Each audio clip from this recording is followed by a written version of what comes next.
Chips are on point. Beverages are served. It's Thursday night. Steel and Vance.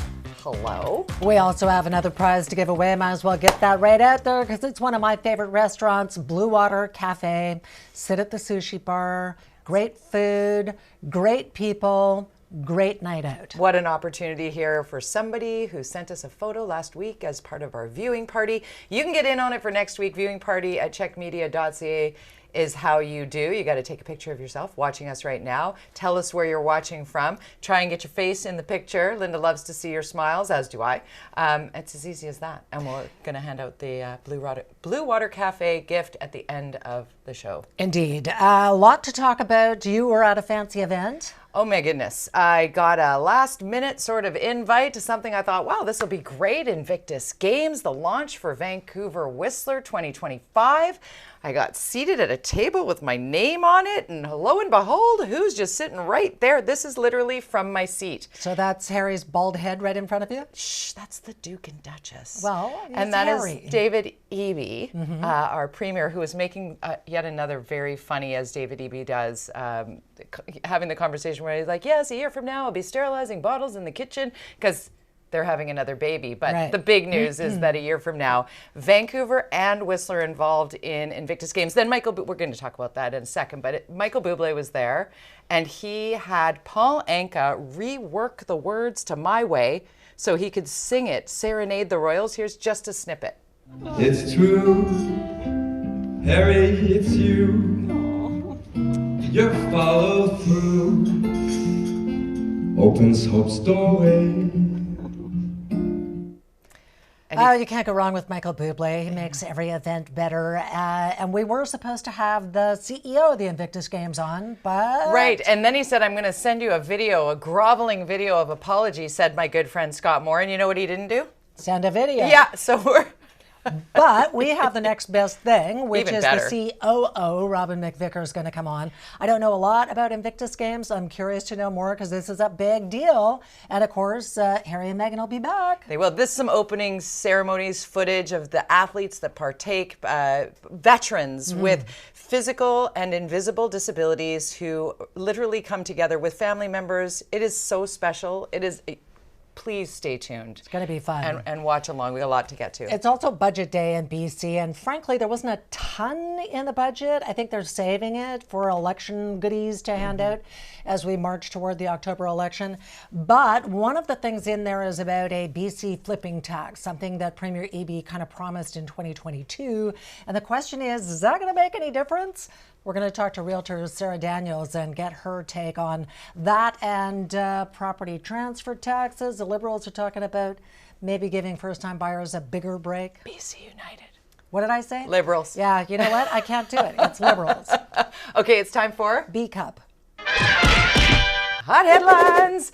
This one, oh, Linda, I mean, I got this through a viewer of ours, DM'd saying, is this on your radar? This was a couple days ago, about Robert Pickton having served enough time that he might become eligible for day parole for I mean, what does this do to the victims to re-injure them? Yeah, I mean, he is eligible. He didn't ask for it. Right. A lot of people are mad, like me. I don't even think he should be eligible. People say, well, that's the way the law works. He slaughtered 26 women, and then he claimed he actually killed 49. Someone like that deserves to rot in jail for the rest of their life. It gives me the Randall Hopley vibes, like when you think, well, of course he's not going to get the opportunity to leave again. He cut off his ankle bracelet and took off the last time he got day parole. And the fact that it was a headline again on Hopley makes me look at the stuff with Pickton and think, well, you know, we maybe want to have it written down that that's not happening. Yeah, I feel know for the victims' that's the families. law, but in the law's an ass sometimes.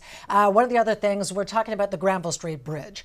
The city is spending millions, multiple millions to rehab this bridge, and it turns out a lot of the work that was done over the past couple of years is deficient, which on paper said could lead to a public safety issue. And then the city said, but not really a public safety issue. We just needed to say that legally. In Well, it's court. like, well, what is it? One or is the other. the bridge going to collapse as I'm driving over it? Come on. And people saying that bolts have come off and chunks of concrete have fallen down. Like, we need to be certain of what's happening Yeah. here. If you're saying it in court, you say it to the public and vice versa, I would imagine. Oh, here's a good one. Chohan Trucking out of Surrey. They're the ones who've hit an overpass 6 times in the last 2 years. They were the ones who were going to sue the BC government for suspending their license. Well, the BC government went one step further and said, yeah, we're just going to cancel it, so you're out. Now, Chohan Trucking, clearly this impacts a lot of families and drivers and what have you.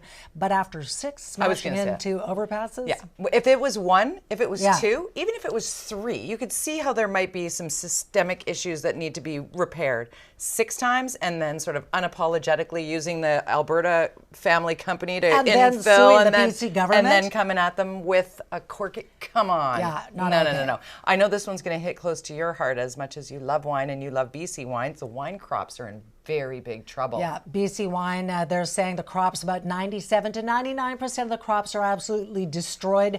They might get a 1 to 3% yield this year. That's devastating. Also, cherries and fruit trees, major problem. And then on top of that, look at the ski hills. They're now saying, Jody, that by 2050, most of the ski hills in North America won't really even exist. Look at that number, 75% of North America's ski hills. That's a problem because there's over 21,000 50 people years. who work at the ski hills in BC, which brings in about $2 billion into our economy. They said by 2080, so 50 years from now. Yeah, but still, I mean, but that's still, climate change in action. It's terrifying. As is the hotel shortage. Well, I mean, terrifying is a little bit of an overstatement, but where are people going?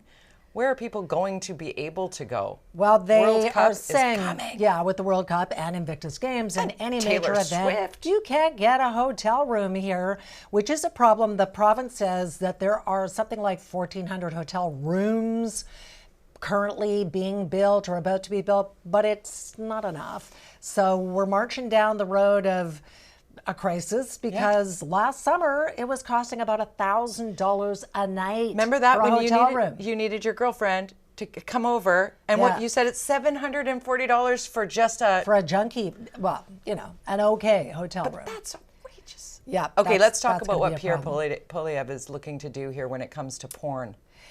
Well, a couple of things. I mean, they are actually looking for some legislation that would protect young people. Pornhub is having a heart attack talking about blocking access. Pierre Poilievre taking it one step further, saying if he's the prime minister, he would require you to have to use ID to show that you're of age in BC. He's also going after the LGBTQ and trans community. Terrible. This is really, and for all of the athletes out there, the trans athletes, that he's trying to say that there is no space in a change room for a non-biological woman in a woman's change room. It's like, what are you fighting uphill here on? And there's so many bigger issues that need addressing than a change room at a sports event. Like, come on. And aren't they the small government, not gatekeepers, stay out of my way party? Like, Right now, I think they're speaking to their base.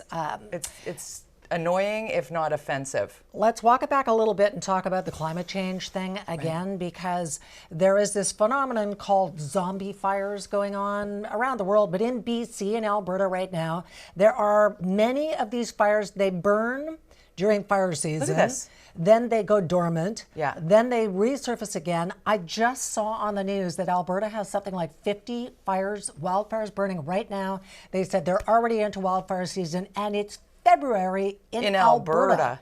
So it's this happening. is a problem. It's happening in northern BC similarly to northern Alberta and truly across Canada. What used to be just a handful of these zombie fires is literally turning into hundreds.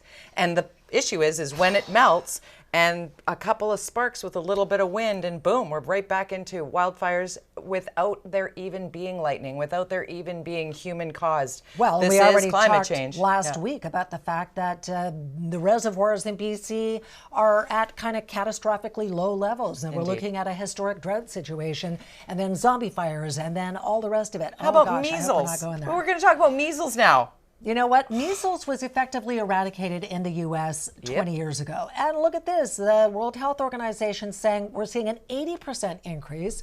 Why? Because anti-vaxxers have scared the crap out of parents who are saying, oh, I'm not going to get the kid vaccinated. So would you prefer they die? Because that's also happening right now. And it's not just the individuals. You can protect your kid, perhaps, or your loved one, perhaps. But it's like you said, It was eradicated largely because of herd immunity, because everybody got the safe and effective measles, mumps, rubella vaccine. Measles are deadly. Measles is the most transmissible disease that I'm seeing right now. Deaths also up 43%.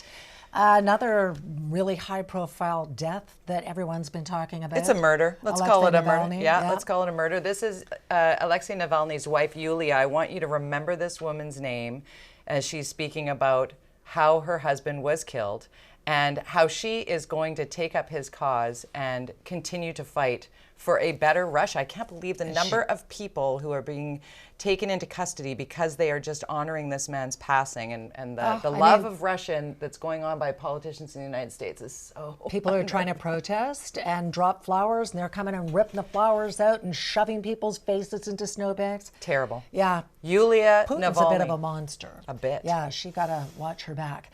All right, lots coming up on the show. Home flippers, beware, because a new tax is being introduced in BC. We're going to talk to realtor Sarah Daniels about that when we come back. And we mentioned Blue Water Cafe. The BC RFA sponsors our viewing party, and here we go. Audrey and Victoria, thanks for sending in your photo. Benny and Christy in Parksville, good to see you. Oh, hi guys. Christina in Vancouver, hello. And Diane in Comox Valley. We're getting you from right across the province. There we go. You can get in on the fun. Take a photo, send it to us. Viewing party at checkmedia.ca. We're back in a moment.